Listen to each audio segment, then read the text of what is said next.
জুলাই জাতীয় সনদ বাস্তবায়ন সংবিধান সংস্কার আদেশ 2025-এ যেটা সুস্পষ্টভাবে বলা হয়েছে সেটা হচ্ছে এই যে জাতীয় সংসদের নির্বাচিত সদস্যদের দ্বারাই সংবিধান সংস্কার পরিষদ গঠিত হবে এবং জাতীয় সংসদের নির্বাচিত সদস্যরা দুটো শপথ গ্রহণ করবেন। একটি হচ্ছে জাতীয় সংসদের সদস্য হিসেবে এবং আরেকটি হচ্ছে সংবিধান সংস্কার পরিষদের সদস্য হিসেবে।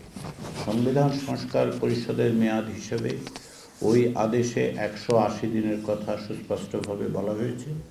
সেই বিবেচনার থেকেই তারা কাজ করবেন। আর নোট অফ ডিসেন্টের বিষয়গুলো এখন একটা জনরায় হয়েছে, যেটা সুস্পষ্টভাবে সুনির্দিষ্টভাবে তারা জনগণ বলছেন যেগুলি বাস্তবায়নের ক্ষেত্রে। তবে নোট অফ ডিসেন্টের বিষয়গুলো সহ অন্যান্য অনেক বিষয়ই আছে যেগুলো যারা নির্বাচিত হয়েছেন, সংখ্যাগরিষ্ঠ দল হিসেবে যারা নির্বাচিত হয়েছেন এবং যারা অন্যান্য সদস্য এবং দল আছেন, আমরা আশা করি যে তারা যে অঙ্গীকার করেছেন সেই অঙ্গীকারের ভিত্তিতে জুলাই জাতীয় সনদ বাস্তবায়নের আদেশের আলোকে তারা তাদের পদক্ষেপ গ্রহণ করবেন।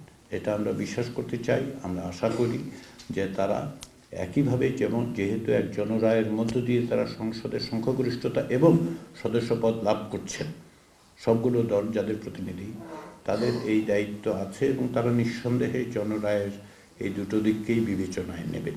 এটাই আমাদের প্রত্যাশা। গণভোটের প্রশ্নে উচ্চকক্ষ ছিল কিন্তু আমাদের যে বিজয়ী রাজনৈতিক দল তাদের নির্বাচনের আসনের অনুপাতে উচ্চকক্ষ, এক্ষেত্রে আসলে কি মানে ওনাদের ইচ্ছা ছিল যে আসনের অনুপাতে উচ্চকক্ষ? বাংলাদেশ জাতীয়তাবাদী দলের পক্ষ থেকে দেয়া ম্যানিফেস্টোতে যেটা বলা হয়েছে সেটা হচ্ছে যে তারা আসন অনুপাতে, এটা তারা জাতীয় ঐক্যমত্য কমিশনের আলোচনার সময় বলেছেন। এটা একটি রাজনৈতিক দলের অবস্থান এবং ম্যানিফেস্টো, তারা সেটি তাদের ম্যানিফেস্টোতে প্রকাশ করেছেন। ফলে আমরা যেভাবে বিবেচনা করছি এটা তাদের দলগত অবস্থান। এখন জনরায় তারাও পেয়েছেন, একই সঙ্গে গণভোটেও যেটা বিধৃত হয়েছে সেটা ভিন্ন রকম। আমি বিশ্বাস করতে চাই যে রাজনৈতিক দলগুলো, বিশেষ করে যেহেতু আপনি বাংলাদেশ জাতীয়তাবাদী দল বিএনপির কথা উল্লেখ করেছেন, আমাদের মনে রাখতে হবে যে বাংলাদেশের রাজনীতিতে বিএনপি বিভিন্ন সময় বড় বড় ধরনের সংস্কারের ক্ষেত্রে অগ্রণী ভূমিকা পালন করেছেন। আমি এই বিষয়ে বিশেষভাবে উল্লেখ করতে চাই 1991 সালের নির্বাচনে যদিও জাতীয়তাবাদী দল সংসদীয় ব্যবস্থার কথা বলেননি, কিন্তু সংখ্যাগরিষ্ঠতা পাওয়া সত্ত্বেও সরকার গঠনের পরেও বাংলাদেশের মানুষের যেহেতু একটা আকাঙ্ক্ষা ছিল যে সংসদীয় ব্যবস্থা প্রত্যাবর্তনে, সেক্ষেত্রে বাংলাদেশ জাতীয়তাবাদী দলের তৎকালীন প্রধানমন্ত্রী খালেদা জিয়ার নেতৃত্বের সরকার এবং সংসদ সেই বিষয়ে সংবিধানের সংশোধন করেছেন এবং গণভোটের মধ্য দিয়ে জনসম্মতি নিয়েছেন।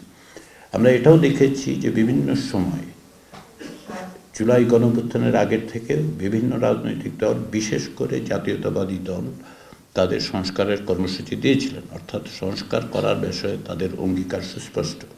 এবং বিএনপি অতীতেও যখন ক্ষমতায় থেকেছে বড় বড় ধরনের সংস্কার প্রক্রিয়ায় তারা অগ্রণী ভূমিকা পালন করেছে। আলাপ আলোচনার মধ্য দিয়ে সেই জায়গায় তারা এসেছেন, তাদের অবস্থান সংস্কারের পক্ষে। ফলে আমাদের বিশ্বাস যে আলাপ আলোচনার মধ্যে জনরায়ের ভিত্তিতে অন্যান্য দলগুলোর সাথে আলোচনা, জনসমাজের আকাঙ্ক্ষা সমস্ত কিছু বাংলাদেশ জাতীয়তাবাদী দলের নেতৃবৃন্দ বিবেচনায় নেবেন। ইটালিয়ানো মেলামাইনের নজর কাড়া ডিজাইন, যার প্রশংসা করবে সবাই। Italiano melamine. আমি আবারও বক্তব্যটা বলি, তাহলে বোধহয় বুঝতে সুবিধা হবে। সেটা হচ্ছে গণভোটের যে প্রস্তাব উপস্থাপন করা হয়েছিল সেগুলোর ভিত্তিতেই জনরায় একভাবে এসেছে। এবং আমি একটু আগেই যেভাবে বলেছি, বাংলাদেশ জাতীয়তাবাদী দল সবসময় অ্যাডাপ্টেবিলিটি দেখিয়েছে এবং তারা তাদের মতো করে যেমন অগ্রসর হয়েছে, তারা আসলে জনগণের আকাঙ্ক্ষার প্রতিফলন ঘটানোর জন্য অগ্রণী ভূমিকাই পালন করেছে বিভিন্ন সময়। ফলে আমরা আশা করতে পারি যে তারা এইগুলো বিবেচনায় নিয়েই তারা দেশ শাসনের ক্ষেত্রে সংবিধান সংস্কারের ক্ষেত্রে অগ্রসর হবে। শুধুমাত্র আক্ষরিক অর্থে বিবেচনার চেয়ে আমার মনে হয় যে এটা বিবেচনা করা যথাযথ হবে যে রাজনৈতিক দল হিসেবে সব দলই তাদের প্রাজ্ঞতার প্রকাশ ঘটাবেন এবং জনগণের যে আকাঙ্ক্ষা সেই আকাঙ্ক্ষার প্রতি যেহেতু তারা অঙ্গীকারাবদ্ধ, তারা দীর্ঘদিন ধরে সংগ্রাম করেছেন, নিপীড়িত হয়েছেন, তাদের যেই নিপীড়ন নির্যাতনের মুখেও তারা যে দৃঢ়তা দেখিয়েছেন, সব রাজনৈতিক দল বড় দল হিসেবে বাংলাদেশ জাতীয়তাবাদী দলও নিঃসন্দেহে সেটা মোকাবিলা করেছেন। আমাদের আশা বিশ্বাস যে তারা এগুলোকে বিবেচনায় নেবেন। চূড়ান্ত কথাটা বলার জন্য সময় এখনো আসেনি, কারণ প্রক্রিয়াটা মাত্র শুরু হচ্ছে। জাতীয় সংসদ এবং সংবিধান সংস্কার পরিষদ বসবে, আলাপ আলোচনা হবে, বিভিন্ন বিষয়ে ব্যাখ্যার প্রশ্ন উঠবে, সেগুলো রাজনৈতিক দলগুলোর মধ্যে থেকেই এটার সমাধান নিঃসন্দেহ হবে।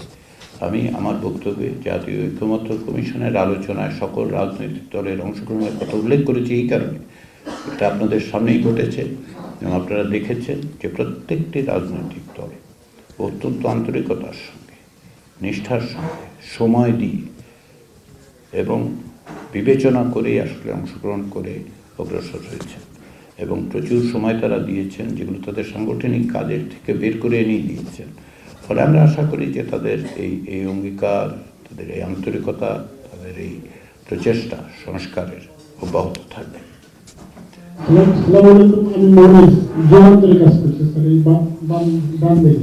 ডান দিকে। ও আচ্ছা, আপনি ক্যামেরার পিছন থেকে কথা বলছেন, সেজন্য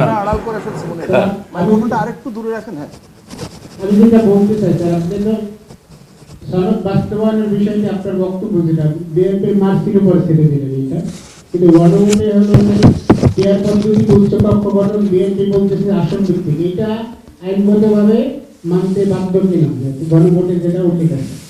গণভোটের মধ্য দিয়ে জনরায় প্রকাশিত হয়েছে, মানুষের সুস্পষ্ট যে অঙ্গীকার সেটা হয়েছে। আমি এটা আমার বক্তব্যে উল্লেখ করেছি যে এটা কেবল সংখ্যার বিবেচনায় নয়, এটাকে দেখতে হবে যে বাংলাদেশের গণ অভ্যুত্থানে যারা অংশগ্রহণ করেছেন, আগে নিপীড়িত হয়েছেন, তাদের আইনি বিষয়ের দিক থেকে যদি আপনি বলেন, সেটা হচ্ছে যে সার্বভৌম জনগণের অভিপ্রায়ের অভিব্যক্তি হিসেবে এই গণভোট অনুষ্ঠিত হয়েছে।